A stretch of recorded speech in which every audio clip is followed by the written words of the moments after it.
দুই দশক পর ২২ জানুয়ারি সিলেট যাবেন তারেক রহমান। মাজার জিয়ারতের মধ্য দিয়ে শুরু করবেন নির্বাচনী প্রচারণা। নগরীতে সাজ সাজ রব, উচ্ছ্বসিত বিএনপির নেতাকর্মীরা। জোটে আর ফিরতে চায় না ইসলামী আন্দোলন। ফাঁকা রাখা ৪৭ আসনে দু একদিনের মধ্যে প্রার্থী দেওয়ার ঘোষণা ১০ দলের। আরও ১০টি আসন বাড়িয়ে নিতে চায় এনসিপি। লুট হওয়া অস্ত্র নির্বাচনে ব্যবহারের শঙ্কা দেখছেন না স্বরাষ্ট্র উপদেষ্টা। পুলিশকে পেশাদারিত্ব বজায় রাখার নির্দেশ। দেশের ইতিহাসে সবচেয়ে নিরপেক্ষ ভোটের প্রত্যাশা। সাভার পৌর কমিউনিটি সেন্টার থেকে অজ্ঞাত দুজনের পোড়া মরদেহ উদ্ধার। রহস্য উদ্ঘাটনের চেষ্টায় পুলিশ। নারায়ণগঞ্জে ভাসমান ড্রামের ভেতর মিলল যুবকের লাশ। এবং চট্টগ্রাম বন্দরে আমদানি রপ্তানির চাপ বাড়লেও তাল মেলাতে পারছে না অভ্যন্তরীণ যোগাযোগ ব্যবস্থা। সড়ক পথ নির্ভরতায় বাড়ছে যানজট। সামনে পরিস্থিতি জটিল হওয়ার আশঙ্কা।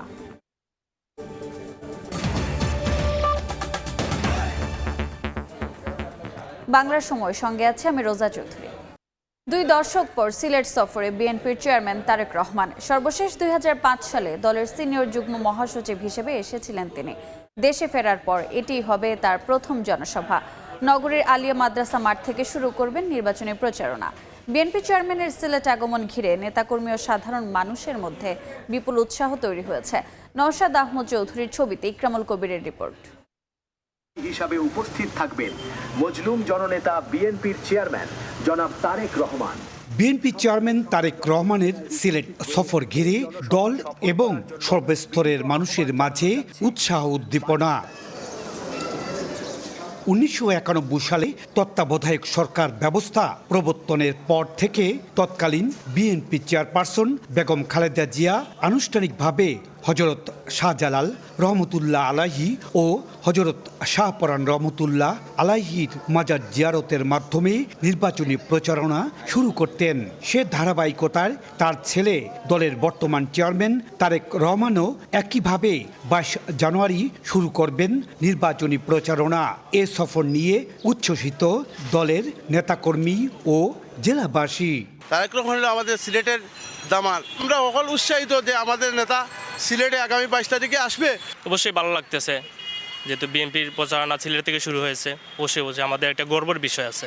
শুধুমাত্র সিলেটের এই এলাকা না, পুরো সিলেটেই সাজ সাজ রব। দলের চেয়ারম্যানকে বরণ এবং তার সফরকে সফল করার লক্ষ্যে স্থানীয় বিএনপি একের পর এক সভা করছে। দলের চেয়ারম্যান হিসাবেও প্রথম সমাবেশ, সেটাও ইতিহাসের অংশ। আমরা সেই ইতিহাসের অংশ সিলেটবাসী হতে চাই এবং এই সমাবেশটা সফল করতে চাই। ২২ জানুয়ারি সকাল ১১টায় সিলেট সরকারি আলিয়া মাদ্রাসা মাঠে জনসভায় তারেক রহমানের বক্তব্য রাখার কথা রয়েছে। এ জনসভায় সর্বোচ্চ জনসমাগম ঘটবে বলে আশাবাদী দলের নেতারা। মানুষ তারেক রহমানের কথা শুনবে, তারেক রহমানকে দেখবে, নেতার বক্তব্য শোনার জন্য অধীর আগ্রহে অপেক্ষা করবে। আমার বিশ্বাস স্মরণকালের আলিয়া মাদ্রাসা মাঠ তথা আশপাশের রাস্তা এদিকে রিকাই বাজার পর্যন্ত চলে যেতে পারে। জেলা বিএনপির তথ্য মতে বিএনপির চেয়ারম্যান তারেক রহমান ২১ জানুয়ারি আকাশপথে সিলেট পৌঁছানোর পর ২২ জানুয়ারি সকালে মাজার জিয়ারত শেষে বেলা ১১টায় নির্বাচনী জনসভায় যোগ দেবেন। ওই জনসভায় সিলেট ও সুনামগঞ্জ জেলার বিএনপির মনোনয়নপ্রাপ্ত সংসদ সদস্য প্রার্থী সহ বিভিন্ন পর্যায়ের নেতাকর্মীরা উপস্থিত থাকবেন।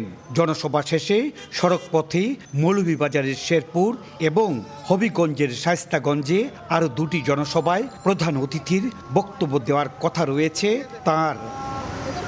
১৯৯১ সালে বিএনপি চেয়ারপারসন বেগম খালেদা জিয়া এই ঐতিহ্যবাহী আলিয়া মাদ্রাসা মাঠ থেকে নির্বাচনী প্রচারণা শুরু করেছিলেন।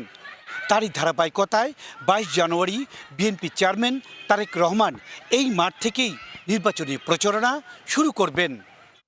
ইকরামুল কবির, সময় সংবাদ, সিলেট। ইসির সঙ্গে বৈঠক শেষে কথা বলছেন বিএনপি মহাসচিব মির্জা ফখরুল ইসলাম আলমগীর। সরাসরি চলে যাচ্ছি সেখানে। আমরা নির্বাচন কমিশনকে এটাকে পরিবর্তনের জন্য আহ্বান জানিয়েছি।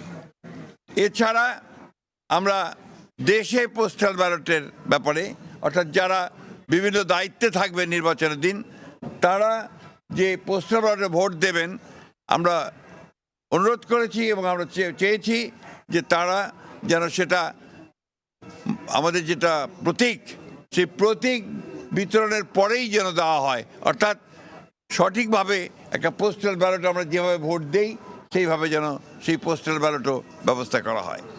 এরপরে আমরা আপনার আরও কতগুলো বিষয় ছিল আমাদের, সেগুলো আমরা তুলে ধরেছি।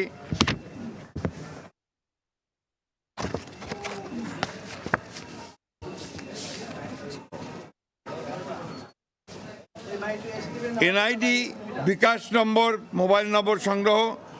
জামাতে নির্বাচনী কর্মীরা বাড়ি বাড়ি গিয়ে এনআইডির কপি, বিকাশ নম্বর, মোবাইল নম্বর সংগ্রহ করছে, যা ব্যক্তিগত গোপনীয়তা ভঙ্গ, ক্রিমিনাল অফেন্স।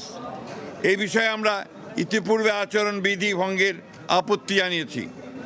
এই বিষয়ে জরুরি পদক্ষেপ গ্রহণ করা বলে আমরা প্রয়োজন বলে আমরা মনে করেছি এবং সেটা তাদের আহ্বান জানিয়েছি।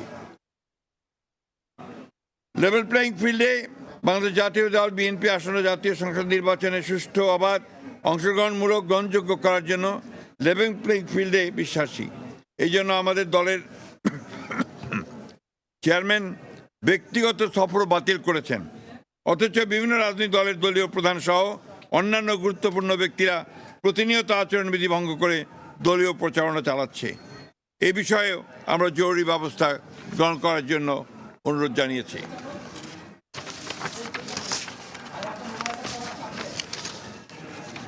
আরেকটি বিষয় যেটা আমরা অত্যন্ত গুরুত্বপূর্ণ মনে করেছি, ঢাকা মহানগরী এলাকার বিভিন্ন নির্বাচনী এলাকায় একটি রাজনৈতিক দল তাদের মনোনীত সমর্থিত প্রার্থীদের নির্বাচনে বিজয়ী করার অনৈতিক কূটকৌশল অবলম্বন করে ব্যাপক হারে দেশের ভিন্ন ভিন্ন এলাকা হতে ভোটার এলাকা পরিবর্তন পূর্বক ঢাকা মহানগর এলাকার ভোটার হিসাবে অন্তর্ভুক্ত হয়েছে। মোট কত সংখ্যক ভোটার কোন কোন এলাকা থেকে ঢাকা মহানগরীর কোন কোন এলাকায় সংসদীয় নির্বাচনী এলাকায় কোন কোন তারিখে এবং কী কারণে স্থানান্তর করা হয়েছে, ঘোষিত কারণসমূহ স্থানান্তরিত ভোটারদের বিস্তারিত বিবরণ জরুরি ভিত্তিতে আমাদেরকে সরবরাহ করার জন্য আমরা অনুরোধ করেছি। বিভিন্ন নির্বাচনী এলাকার রিটার্নিং অফিসার, সহকারী রিটার্নিং অফিসার, পুলিশ সুপার, থানার ভারপ্রাপ্ত কর্মকর্তা সহ অন্যান্য কর্মকর্তাবৃন্দ একটি দলের পক্ষে কিছু কিছু ন্যাক্কারজনকভাবে কাজ করছে বলে আমরা অভিযোগ পেয়েছি। সেই বিষয়গুলো আমরা তাদের গোচরীভূত করেছি। সুষ্ঠু, অবাধ ও গ্রহণযোগ্য নির্বাচনের স্বার্থে তদন্ত গ্রহণপূর্বক তাদেরকে প্রত্যাহার করার জন্য আমরা অনুরোধ জানিয়েছি। দরকার নেই। নির্বাচন কমিশনের কতিপয় সিনিয়র কর্মকর্তা সহ কয়েকজনের বিরুদ্ধে আমরা অভিযোগ পেয়েছি যে তারা কোনো একটি নির্দিষ্ট দলের পক্ষে কাজ করছেন। আমরা সে বিষয়ে ব্যবস্থা গ্রহণ করার জন্য তাদেরকে অনুরোধ করেছি। এই ছিল আমাদের আজকে তাদের সঙ্গে কথা বলা, এবং আমরা লক্ষ্য করেছি যে দুর্ভাগ্যজনকভাবে বিএনপি সবসময় নির্বাচন কমিশনকে সহযোগিতা করে এসছে সুষ্ঠু, অবাধ, নিরপেক্ষ নির্বাচনের জন্য। দুর্ভাগ্যজনকভাবে কতগুলো বিষয় আমরা লক্ষ্য করছি যে পক্ষপাতমূলক ব্যবস্থা গ্রহণ করা হচ্ছে, এবং সেই ক্ষেত্রে কিছুটা বায়াস একটা অ্যাটিটিউড আমরা লক্ষ্য করছি। আমরা সেটাকে পরিত্যাগ করে সম্পূর্ণ নিরপেক্ষভাবে কাজ করার জন্য তাদেরকে অনুরোধ জানিয়েছি। Thank you.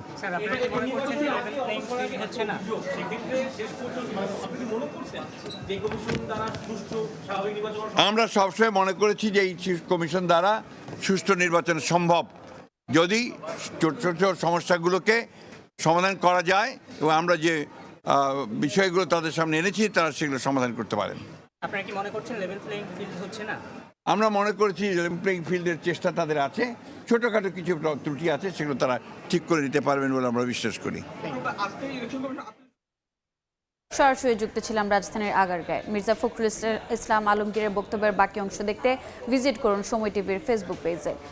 দীর্ঘ 2 যুগ পর আগামী 25 জানুয়ারি চট্টগ্রামে যাচ্ছেন বিএনপির চেয়ারম্যান তারেক রহমান। তার আগমন ঘিরে বিপুল উৎসাহ উদ্দীপনা নেতাকর্মীদের মাঝে। সকালে নগরীর পলো গ্রাউন্ড মাঠ পরিদর্শন করেন city mayor doctor Shahadat Hossain. এ সময় তার সঙ্গে ছিলেন মহানগর বিএনপির নেতাকর্মীরা। পরে মাঠের নানা অবকাঠামো পরিদর্শন করেন মেয়র।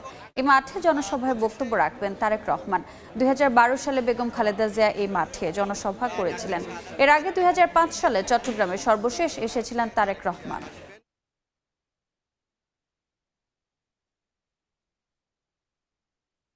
25 ডিসেম্বর 2025-এর ওনার প্রত্যাবর্তন দিবসে উনি কিন্তু জানান দিয়েছে ওনাকে কি পরিমাণ মানুষ ধারণ করে ভালোবাসে এবং ওনার কাছ থেকে মানুষ কি প্রত্যাশা করে। কাজে চট্টগ্রামবাসী অধীর আগ্রহে অপেক্ষা করছে উনি চট্টগ্রামবাসীর জন্য কি বার্তা নিয়ে আসছে, এবং ওই বার্তাকে উপলক্ষ করে আমরা মনে করি ইনশাল্লাহ আগামী এই জনসমাবেশটি জনসমুদ্রে পরিণত হবে। 10 দলীয় জোটে ফেরার আর কোনো সম্ভাবনা নেই বলে জানিয়েছে ইসলামী আন্দোলন। এরপরই জামাতে ইসলামী জানিয়েছে 2-1 দিনের মধ্যে ফাঁকা রাখা 47 আসনে প্রার্থী দেওয়া হবে। এই পরিস্থিতিতে আরও 10টি আসন চায় এনসিপি।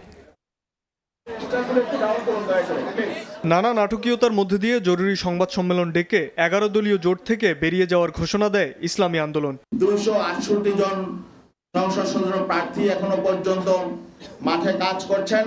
আমরা তাদেরকে নির্দেশনা দিয়ে দিয়েছি, তারা নির্বাচনের প্রতিদ্বন্দ্বিতা করবেন, একজনও তারা মনোনয়নপত্র প্রত্যাহার করবেন না। ইসলামী আন্দোলন জোটে ফিরবে কিনা এ নিয়ে নানা আলোচনা থাকলেও সময় সংবাদকে দেওয়া সাক্ষাৎকারে দলটির সাংগঠনিক সম্পাদক ইফতেখার তারিক সাফ জানিয়ে দেন ফেরার আর কোনো সম্ভাবনা নেই। প্রত্যাহারের পরে আমরা আমাদের আসনে হাত পাখা নিয়ে নির্বাচন করব। সেখানে কোনো সমঝোতা দিয়ে আবারও এই জাতীয় কোনো কূপে পা দেওয়ার ইচ্ছা আমাদের নাই। প্রস্তুতি নেওয়ার পর এবং পর্যালোচনা করার পর মতামত নেওয়ার পরে আমরা সিদ্ধান্ত গ্রহণ করেছি। অতএব আমি আর কোনো সম্ভাবনা দেখি না। এরপরেই জামাতের সেক্রেটারি জেনারেল এহসান মাহবুব জোবায়ের জানান 2-1 দিনের মধ্যেই ফাঁকা রাখা 47টি আসনে প্রার্থী দেবে 10 দলীয় জোট। চূড়ান্তভাবে যে আসনগুলো আনডিসাইডেড ছিল সেটা আজকে অথবা কালকের মধ্যে আমরা জানাবো, যেহেতু 20 তারিখ হচ্ছে উইথড্রয়ালের শেষ তারিখ, তো এর মধ্যে সিদ্ধান্ত হবে, আপনারা জানবেন যথাসময়। জোট থেকে ইসলামী আন্দোলন বেরিয়ে যাওয়াকে অনাকাঙ্ক্ষিত অভিহিত করে ফাঁকা রাখা 47টি আসন থেকে আরও 10টি আসন চায় এনসিপি। আহ্বান জানাতে পারেনি তাদের। শাবাব ওয়াসি, সময় সংবাদ, ঢাকা। গণভোটে হ্যাঁ জয়যুক্ত হলে দেশ ফ্যাসিবাদের কবল থেকে মুক্ত হবে মন্তব্য করেছেন এনসিপির সদস্য সচিব ও রংপুর 4 আসনের প্রার্থী আখতার হোসেন। সকালে পীরগঞ্জের বাবনপুরে শহীদ আবু সাইদের কবর জিয়ারত শেষে গণভোটে হ্যাঁ প্রচারণায় অংশ নিয়ে এ কথা বলেন তিনি। এ সময় নির্বাচন কমিশন ও আইন শৃঙ্খলার চরম ব্যর্থতার অভিযোগ করেন আখতার হোসেন। জুলাইয়ের সব শক্তি গণভোটে হ্যাঁ এর পক্ষে থাকবে বলে আশাবাদ ব্যক্ত করেন তিনি।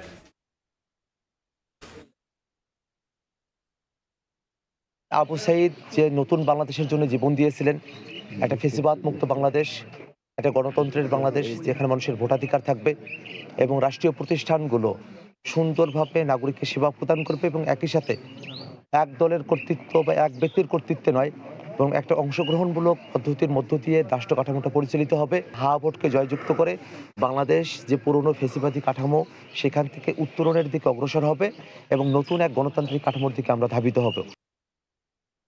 দায়িত্বে থাকা 1.5 লাখ পুলিশ সদস্য পেশাদারিত্বের পরিচয় দিলে দেশের ইতিহাসে ত্রয়োদশ সংসদের নির্বাচন হবে সবচেয়ে নিরপেক্ষ। রাজশাহীতে 41তম বিসিএস ব্যাচের সহকারী পুলিশ সুপারদের প্রশিক্ষণ সমাপনী কুচকাওয়াজে স্বরাষ্ট্র উপদেষ্টা আরও বলেন, লুট হওয়া অস্ত্র নির্বাচনে ব্যবহারের সুযোগ নেই।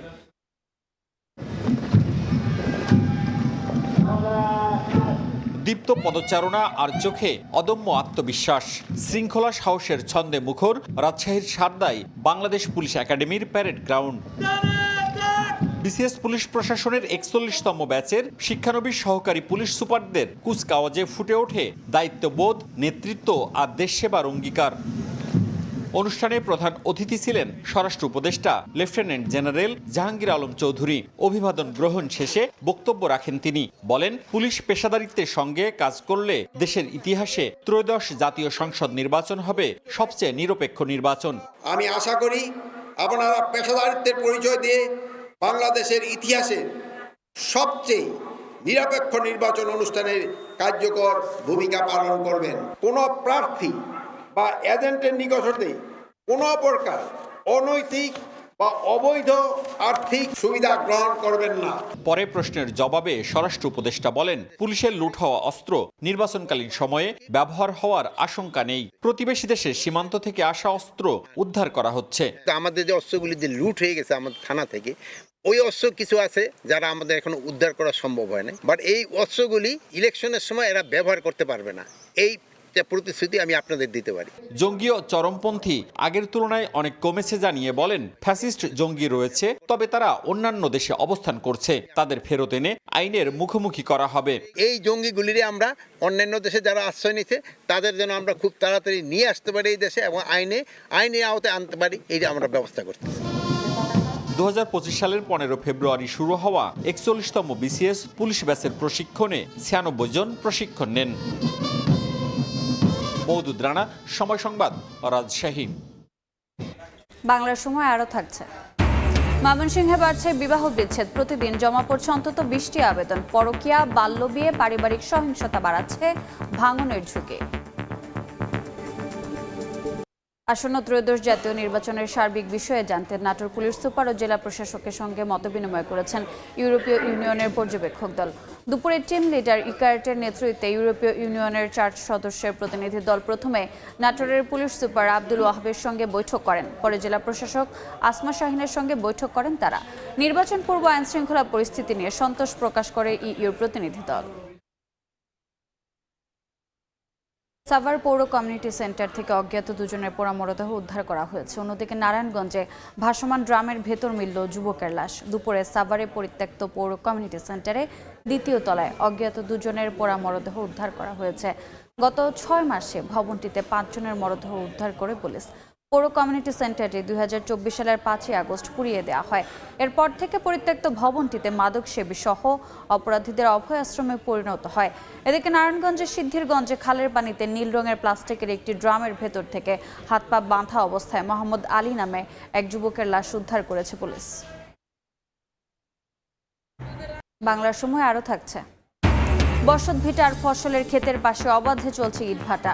শেরপুরে কালো ধোঁয়ায় প্রাণ হারাচ্ছে পরিবেশ প্রকৃতি, ব্যবস্থা নেওয়ার আশ্বাস প্রশাসনের। চট্টগ্রাম বন্দরে আমদানি রফতানির চাপ বাড়লেও তাল মেলাতে পারছে না অভ্যন্তরীণ যোগাযোগ ব্যবস্থা। সড়কপথ নির্ভরতায় বাড়ছে যানজট, সামনে পরিস্থিতি আরও জটিল হওয়ার আশঙ্কা। এ অবস্থায় সরকারের কাছে পরিকল্পনা পাঠিয়েছে বন্দর কর্তৃপক্ষ। সাক্ষাৎ টিপুর ছবিতে বিস্তারিত জানাচ্ছেন কমল দে। বছরে 32 থেকে 33 লাখ কন্টেনার এবং 13 কোটি মেট্রিক টন কার্গো পণ্য হ্যান্ডেলিং করে চট্টগ্রাম বন্দর কর্তৃপক্ষ। নতুন করে সৌদি আরবের red sea gateway Patenga terminal operation শুরু করেছে। কয়েক বছরের মধ্যে যুক্ত হবে লালদিয়া টার্মিনাল। আমদানি রপ্তানি বাণিজ্যে যতটা অগ্রগতি হচ্ছে ততটা গতি পাচ্ছে না হিন্টারল্যান্ড কানেক্টিভিটি বা দেশের অন্যান্য অংশের সঙ্গে বন্দরের যোগাযোগ। বড় লেন সৃষ্টির মাধ্যমে আমরা যদি কানেক্টিভিটিটা এনশিওর করতে না পারি, ভবিষ্যতে কিন্তু বিশাল একটা ট্রাফিক জটিলতার মধ্যে চট্টগ্রাম বন্দর পড়তে যাচ্ছে। রেলওয়ের সাথে, রোডসের সাথে, বিআইডব্লিউটি এর সাথে বন্দরের কার্যকর day to day working relationship করে তোলা দরকার। বন্দরের তথ্য অনুযায়ী বাংলাদেশে মোট আমদানি পণ্যের 85% গন্তব্য যেমন চট্টগ্রাম বন্দর হয়ে রাজধানী ঢাকা, একইভাবে রপ্তানি পণ্যের ক্ষেত্রেও 85% ঢাকা হয়ে চট্টগ্রাম বন্দর, আর বাকি মাত্র 15% গন্তব্য চট্টগ্রাম ও তার আশপাশের এলাকা। এখন যে পরিমাণ ভলিউম হয় এর হয়তো ডাবল বা ট্রিপল ভলিউম মুভমেন্ট চট্টগ্রাম থেকে সারা বাংলাদেশে যাবে। তো সেই ক্ষেত্রে যদি কানেক্টিভিটি ইমপ্রুভমেন্ট না হয় তাহলে এই গুডসগুলো আমরা পাঠাবো কিভাবে? একটা মাল্টিমোডাল ন্যাশনাল স্ট্র্যাটেজি নেওয়ার জন্য আমরা এখান থেকে ইনিশিয়েটিভ নিয়েছিলাম যাতে পোর্টের অপারেশনটা সিমলেস থাকে। দেশের আমদানি রপ্তানি বাণিজ্যের মাত্র 4% পণ্য আনা নেওয়া করা হয় নৌ এবং রেলপথে, আর বাকি 96% চাপ পড়ছে দেশের মহাসড়কগুলোতে। এর ফলে সৃষ্টি হচ্ছে তীব্র যানজটের, বিঘ্ন ঘটছে আমদানি রপ্তানি বাণিজ্যে। অথচ সুযোগ থাকা সত্ত্বেও কাজে লাগানো যাচ্ছে না নৌ এবং রেলপথকে। কমল দে, সময় সংবাদ, চট্টগ্রাম। মাদারীপুরে ঢাকা বরিশাল মহাসড়কে যাত্রীবাহী বাস নিয়ন্ত্রণ হারিয়ে ইজি বাইককে চাপা দিয়ে খাদে পড়েছে। এতে ইজি বাইকের 3 যাত্রী সহ 5 জনের মৃত্যু হয়েছে, আহত হয়েছেন বেশ কয়েকজন। মাদারীপুর থেকে সার্বিক পরিবহনের একটি যাত্রীবাহী বাস রাজধানী ঢাকার দিকে যাচ্ছিল। পথে সদর উপজেলার ঘটকচর এলাকায় পৌঁছালে বাসটি নিয়ন্ত্রণ হারিয়ে খাদে পড়ে যায়। একই সঙ্গে একটি ইজি বাইককে চাপাতে এতে ঘটনাস্থলে ইজি বাইকের 3 যাত্রী সহ 5 জনের মৃত্যু হয়, আহত হন বেশ কয়েকজন। খবর পেয়ে উদ্ধার অভিযান শুরু করে ফায়ার সার্ভিস ও হাইওয়ে পুলিশ। বন্ধ হয়ে যায় ঢাকা বরিশাল মহাসড়কে যান চলাচল। সাভারের বিরুলিয়ায় চালু হলো 2,18,00,000 টাকা ব্যয়ে বাংলাদেশ নৌবাহিনী স্কুল অ্যান্ড কলেজ। সকালে বিরুলিয়ার ছোট কালিয়াকৈরে প্রতিষ্ঠানটির আনুষ্ঠানিক উদ্বোধন করেন বাংলাদেশ নৌবাহিনীর প্রধান অ্যাডমিরাল মোহাম্মদ নাজমুল হাসান। চলতি বছরের 1 জানুয়ারি থেকে বাংলাদেশ নৌবাহিনী স্কুল অ্যান্ড কলেজ শিক্ষা কার্যক্রম শুরু করে।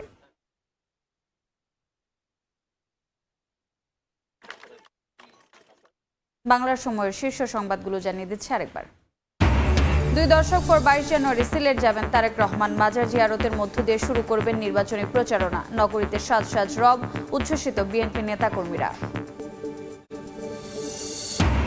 জোটে আর ফিরতে চায় না ইসলামী আন্দোলন। ফাঁকা রাখা 47 আসনে 2-1 দিনের মধ্যে প্রার্থী দেওয়ার ঘোষণা 10 দলের। আরও 10টি আসন বাড়িয়ে নিতে চায় এনসিপি। এবং লুট হওয়া অস্ত্র নির্বাচনে ব্যবহারের শঙ্কা দেখছেন না স্বরাষ্ট্র উপদেষ্টা। পুলিশকে পেশাদারিত্ব বজায় রাখার নির্দেশ। দেশের ইতিহাসে সবচেয়ে নিরপেক্ষ ভোটের প্রত্যাশা।